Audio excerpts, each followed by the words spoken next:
Hello there and welcome back to episode 6 of my tutorial series for Dungeon Crawl Stone Soup. I'm Icon and we're going to head into the bottom level of the lair in this episode. So this is going to be the major centerpiece of this episode. I promised you guys to check out that piece of Zom's chessboard. Well, it is a really crazy thing. If you activate it, it will do something random to everybody inside, ranging from positive things like invisibility, might, and hasting, over to bad things. So I'm definitely not gonna use that. To everybody who's not familiar, Zom is the god of, well, chaos and complete randomness. So we're gonna go downstairs now. So in these levels, you really gotta be careful and take every step with precautions. So for example, here we are already in the middle of a really crappy situation. So I'm standing right next to a Hydra and right next to a Komodo dragon. So this is on its own already pretty bad. But to make it even worse, there's Death Yak standing around the corner. Death Yak are the bigger cousins of the regular Yak. They have a ton more HP, and they do also a lot of damage, and they have a pretty high chance of hitting us. So let's see. In these situations, my personal favorite tool is a Scroll of Fear. So let's pop that. So we use this, and a couple of the monsters around me are starting to run away in terror. You see that with the exclamation mark right next to them. Sadly, the Hydra didn't, so we go upstairs now with a Hydra. You should really only do that if you feel comfy with being in melee with these things, because when you go upstairs, you spend like a couple of turns where the monster can hit you for free. So be really extremely careful with this sort of stair dance. When you have some really dangerous enemy right next to you, this can backfire horribly. But everything went good here, so we're going to smack the Hydra now, and that's just gonna be okay. Here we go. Took a little bit of damage, but nothing too bad happened. So pressing capital X now to search for the last staircase with an asterisk, because honestly that was not looking too appealing. And oh jeez, and I've already seen that this staircase here wasn't really any piece of better news. But well, here we're standing right next to a unique enemy called Nessus. Nessus is a unique centaur which always comes with a pretty hard-hitting bow, and he's also able to haste himself, and he's able to blink. So catching this guy is really a piece of work, and well, this is also not really a cool situation to be in. So the problem here is neither of these staircases looked too cozy. So let's see, what can I do? Let's press capital Q to see what kind of things we can quiver here. So I got some javelins, but going into a ranged duel with Nessus is not really anything that I want to have. Let's quiver those Atropa darts and see how susceptible Nessus seems to be against that. 15% chance to blind him. So my plan here will be as follows. I'll be just staying here on that staircase and wait for that cane toad or that water moccasin to get close. Meanwhile, I'll be pelting Nessus with Atropa darts and hoping that I'm going to blind him. Meanwhile, I'm trying out how much damage he's actually doing. So far, it's not going too bad at all. So that was the first arrow that hit, and I immediately got burned and poisoned. So we're now going upstairs. And you see, I took almost 80 points of damage. I'm now upstairs with that water moccasin, but yeah, that's the power of Nessus. That was only a couple of shots that he was allowed to take on me. So long story short, we're not going to try that staircase another time either. So I'm going to try out this staircase now. See, I'm swapping through these, and let's see. I'm going to wait one turn and go upstairs. So one Steam Dragon and one Death Yak are chances that I'm brave enough to take. Okay, so we're now going to take this one more time, and here I'm kiting outwards because I don't want to be standing right next to a Komodo Dragon and a Death Yak at the same time. What's really looking good for me and cozy is this little spot back there, so there's where I'm going. So this is a spot where only one dude can attack me at once, and this is where I want to be in difficult fights like these. So we're clobbering it, and we're not really getting any huge damage in. So Okawaru gained me another gift, a Warple Greatsword +2. Well, that's not too interesting. Warple is a brand which just increases the base damage of a weapon, so I'm not too intrigued in taking that. What I will do now, though, is I'll go downstairs one more time. And there's only a Death Yak right there, and we already showed that we were able to take these, and that's quite a feat. Don't get me wrong, these are really dangerous. Usually you can't take them that easily. So we're right now learning fighting, throwing, and invocations. Let's see, did I already set up a skill target for throwing? Well, now I did. Okay, so now I'll stay downstairs and tackle the Komodo Dragon, and let's carefully start exploring. As you see, we already did encounter some huge baddies, and there's a lot more downstairs here. The last level of a branch, by the way, is almost always worth a scroll of magic mapping. For example, here, this is there are two irregular shapes in that level. This is this one, where there's a lot of water in it, and there's this one. This looks pretty optional because there's this red portal thingy there. I know that these are transporters, so it's up to me if I want to get in there or not. And I guess this is the actual finale of this branch. So I really want to be extremely careful around there. So Snork, the Insatiable.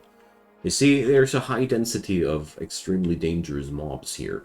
Snork is a unique troll, and the really bad thing about her is... or is it a he? I don't know. It's a her. She looks extremely dangerous. She can go into Berserker Rage. That's really, really horrible. A troll in Berserker Rage is nothing you want to get into. So, let's see. I can blind her with a pretty high likelihood. So, we're going to take down Snork nevertheless, because I think as a Minotaur of Okawaru, I should be capable of doing so. So first thing I'll do, press small A and activate that Heroism. Press small A again and activate that Finesse. Now we're going to pelt her with the Tropa darts, and yeah, that's what I wanted to see. So the second one hit and actually triggered the blindness and the confusion, so I can now start whacking her and just down. Wonderful. So not only does Heroism and Finesse increase your fighting power quite substantially, you also have a higher likelihood of hitting confused enemies in general, so there's that. So I'm going to stop reading unidentified scrolls from this point on, because the most common ones I have already discovered, and I don't want to spend these rare scrolls just by identifying it. And this could be really something extremely good, and I might be wasting a rare resource there.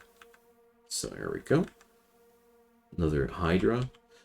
And here you see there's an extreme high density of Komodo dragons, and that's because we have this ending here. This finale part spawns with a high density of Komodo dragons.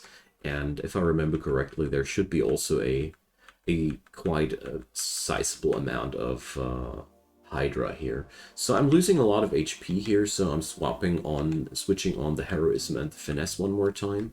As a Okawaru follower, whenever you have the feeling that the fight might be hard, just switch on your Heroism. If you notice it's still not enough, switch on the Finesse. It's really that easy. This increase in combat stats that Okawaru grants you is one of the most cool things that gods can offer to you. Silver boomerangs. Well, how much damage does that do? 6. Not buying it. Because Okawaru's gifts are easy to use. They come with the only downside of not being able to use summons, and you have a extreme bonus of in fighting there. There we go. Let's take down these elephants. There's really not much trouble here anymore, and if you are able to take down entire packs of elephants like that, you're on a good way. But there's one massive problem here. We're not capable of ending the game with this weapon right now. A +9 mace might be impressive in all respective regards, but there will be much worse enemies where we're headed now. So we're going to need some heavier guns than that. I think with some patience and strategizing, it should be able to finish the game with that mace, but we don't necessarily want to. So Nessus was just standing over there, and now he blinked over there. So we're now going to get rid of Nessus. I'm going to quiver the mace, the wand of acid here, and also I'm going to activate heroism first. So we're going to now fire that wand of acid on him, and I'll keep firing. I'll keep ignoring my other enemies here, and I'm just going to discharge the entire wand on that dude, because he's worth it.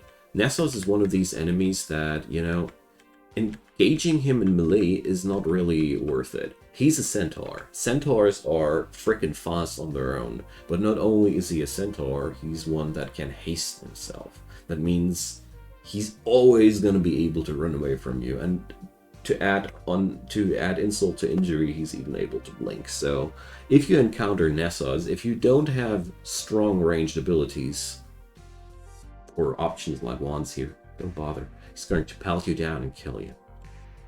Seriously. So Okawaru granted me another gift, and that's Boots of Flying. Now, Boots of Flying are a wonderful double-edged sword. For now, we're going to equip them, because they give you permanent ability to fly. Really cool. That means water won't hinder you anymore, because usually water slows you down while you're sloshing through it, and normally you can't even walk over deep water whatsoever. Now you can. We'll bring a wizardry, no thanks. These increase your ability, your success rate of spells. Deep water is now traversable, but this comes at a price. There are enemies capable of casting a spell that's called Windstrike, if I remember correctly, and this is or Airstrike. This spell is specifically concocted to blast enemies out of the sky, basically. And we're here facing a merfolk avatar, and we're mesmerized, so I can't fall back, but I'm whacking it. So what I was trying to say is that the status of flying can be abused by certain enemies. There's only a handful of enemies that can do so, but they will seriously wreck you apart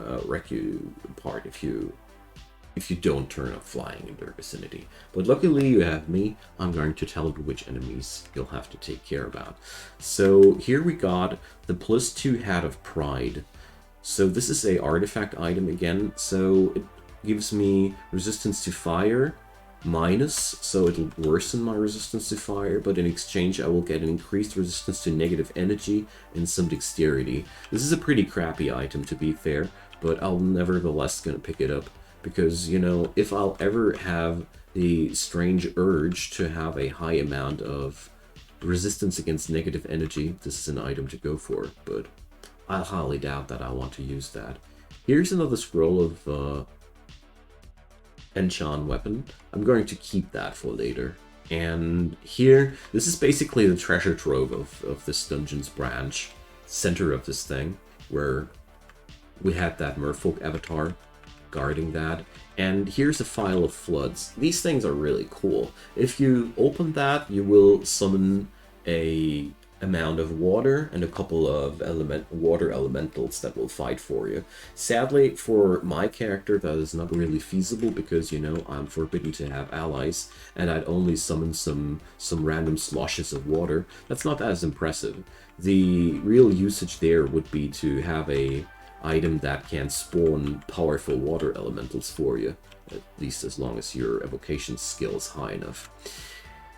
Long story short, these items are so cool because they have infinite charges. You can use them, then they go inert, then you kill lots of things, and then they are charged up again after a while. So, stuff like these, items like these are extremely desirable, and they come in many, many flavors. They all have one thing in common. They are repeatedly activatable without any limited charges. And Rupert, oh, he has a new sprite now. So Rupert is one of the worst people to meet ever. Like, he is probably one of the most dangerous unique enemies out there. The combination of his skills is just an outright nightmare. Paralysis, Confusion, and Berserker Rage. So basically, first he'll make you incapable of moving, and then he'll hack you into pieces. So this dude alone is right now enough reason for me to just pop a scroll of fog. Now let's do this like that, I'd say. And start running. And, well, I'll be running towards that staircase back there. Always trying to break the line of sight of Rupert and me. So there's a hornet here. Okay, we have to abort mission.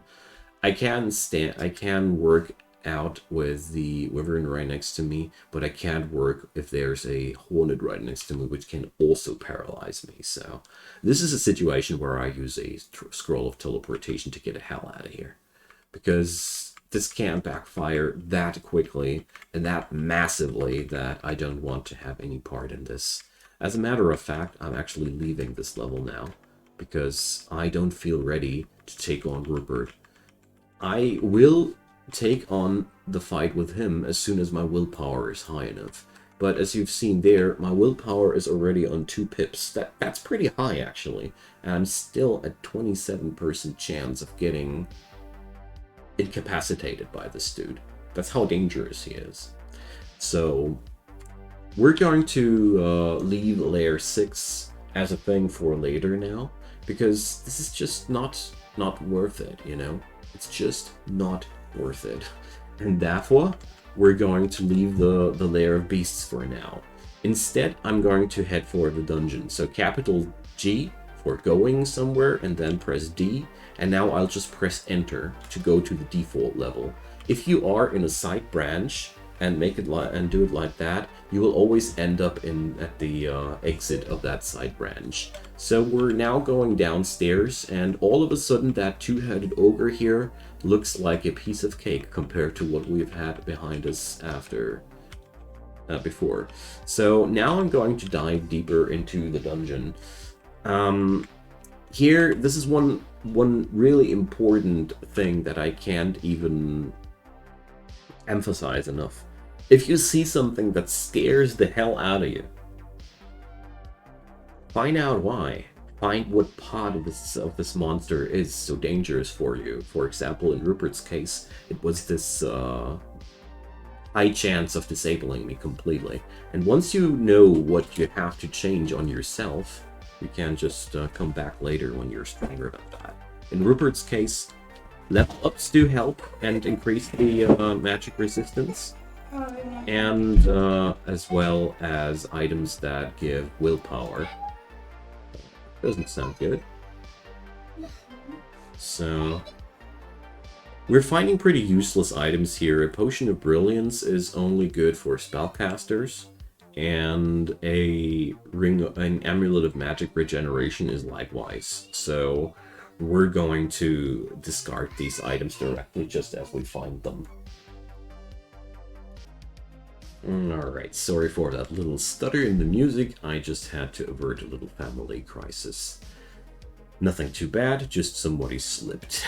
Okay, let's get back into that. Sorry for that little distraction. Where were we? Now, Down here in the dungeon, we will be... Ah, yeah, I was discarding the magic user items. So we will be finding now more and more dangerous enemies here. And I found a Scroll of Brand weapon. Now, that's really good, because that gives me an opportunity to find an alternative to my current weapon. Because as cool as that Mace of Mutilation might be, I crave for something different. So let's see, the Scroll of Brand weapon will, let's see, we're gonna get most likely Vorpal, Flaming Freeze, and Venomal Protection. And Spectral is actually among the most rarer brands. Let's see. Okay, we're going to use that nevertheless. I mean, what do I have to lose?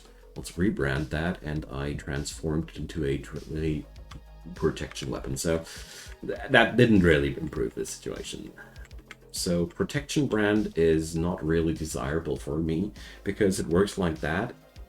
As soon as you start fighting, the protection brand increases your AC for a temporary time, and that's that. It doesn't change the weapon damage or anything, and I don't like it because of that.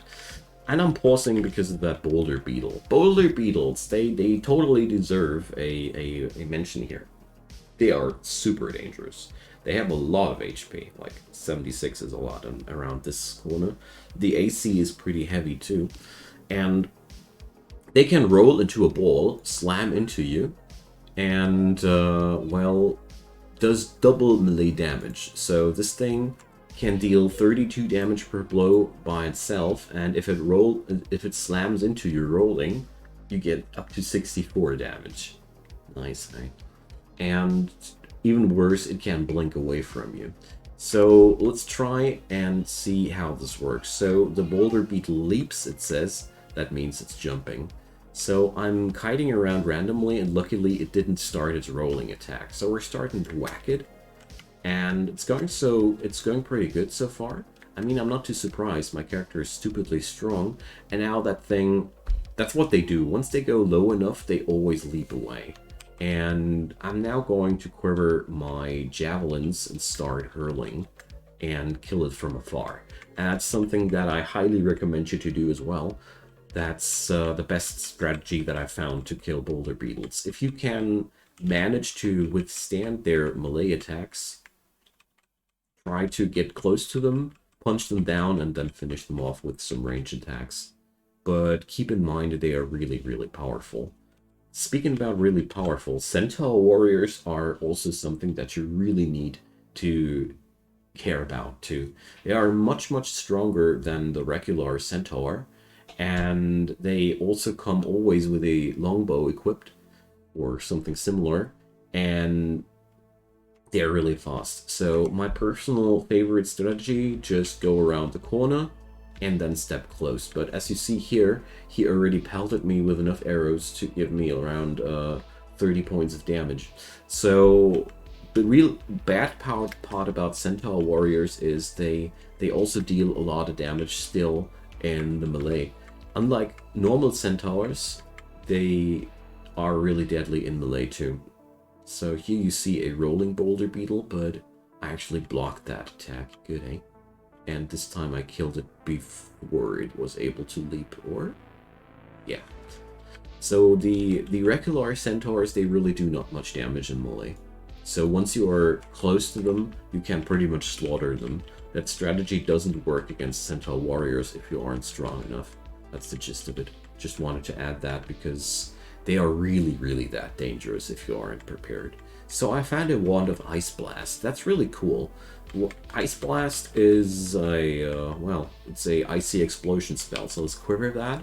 And here, you see, it has this yellow impact area. It's the first AoE spell that we truly possess here.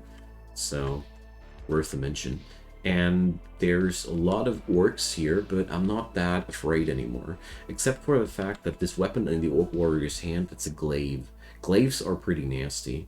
You should always keep an eye out for these. This is even a glaive of freezing, so that means it's going to even hit harder. So I'm stepping around the corner a little bit, and just start swinging. As dangerous as orcs were once with their priests, with a full bar of piety for of the god of your choice, their smite attacks really don't matter that much anymore.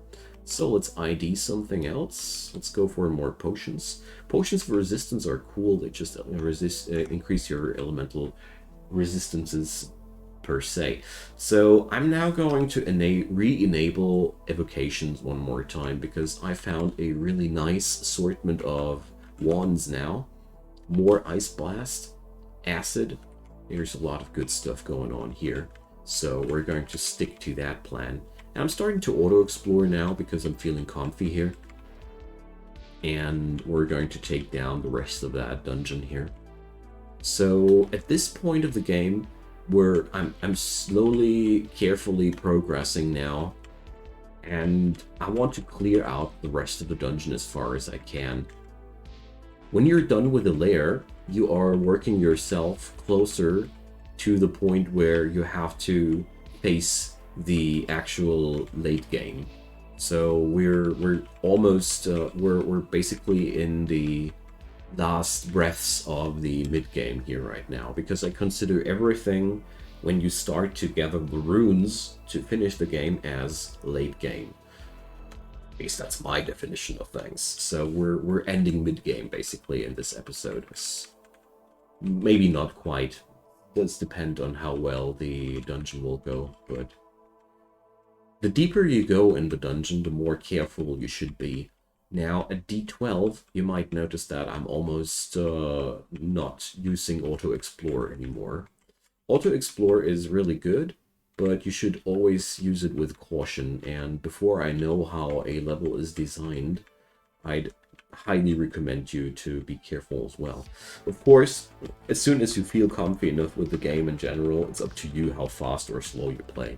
I personally try to sport a slow play style because most of my deaths happen when I start to play too hastily, but everybody can decide for himself there.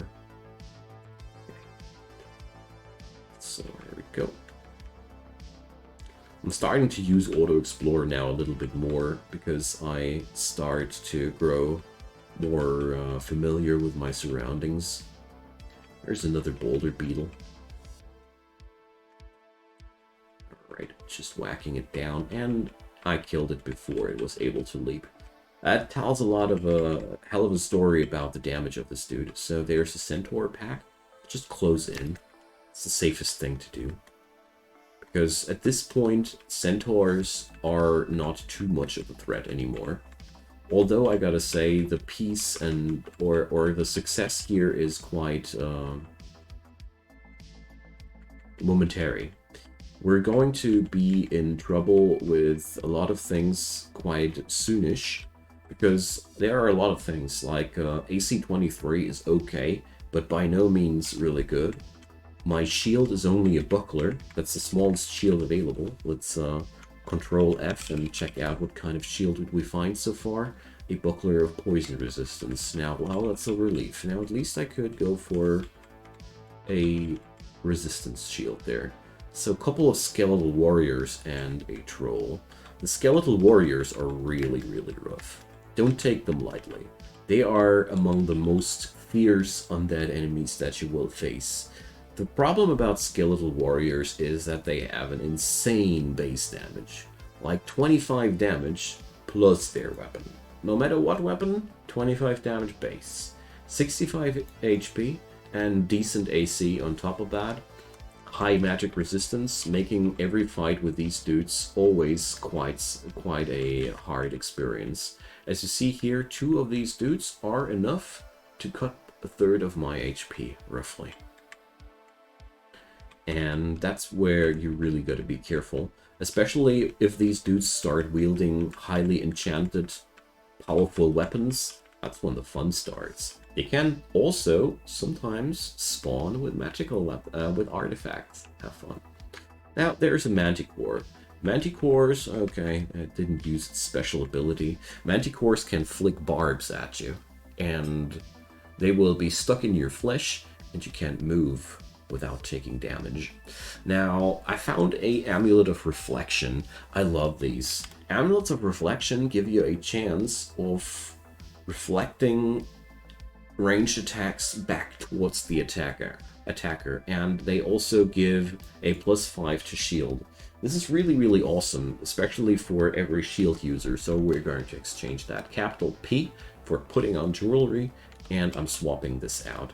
The Amulet of Regeneration, I'm going to keep that in my possession, because there are regions in the game where sometimes regeneration is worth more than reflection, but in general, I always prefer the reflection above pretty much everything, because it's so powerful. It does not only reflect arrows and such, no, also spells.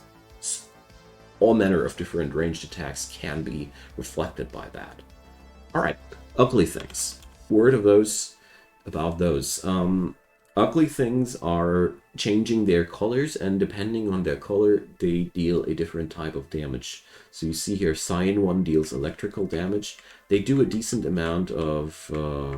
they have a decent amount of HP, and therefore, well, they are pretty much standard enemies when you go deeper into the dungeon, but they can be really dangerous if you're new. Take them with care, especially because ugly things tend to appear in packs. It's very uncommon that we had only once. That we only had one at a time.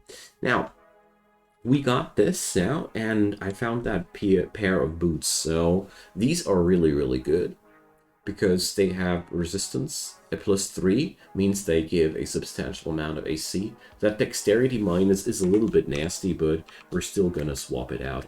I won't be noticing much about it. I'll be keeping the boots of flying here as well for the scenario that I will need to get flying for some reason. So I'll be ending this episode here on this lovely site of slime creatures, and next episode we're going to sweep out the rest of the dungeon, and I'll be visiting all the other optional side branches that we can clear out, and let's see how far we'll be getting then. I hope this is still entertaining and educational at the same time. I'm doing my best to show you around what every area of the game has in store for you without spoilering too hard. Well, okay, there's a lot of spoilers here, but, you know, you get the idea. I'd love to hear from you. Leave a thumbs up if you want to, and of course, subscribe if you haven't done so already. There's daily content coming up on my channel. See you guys soon, and goodbye.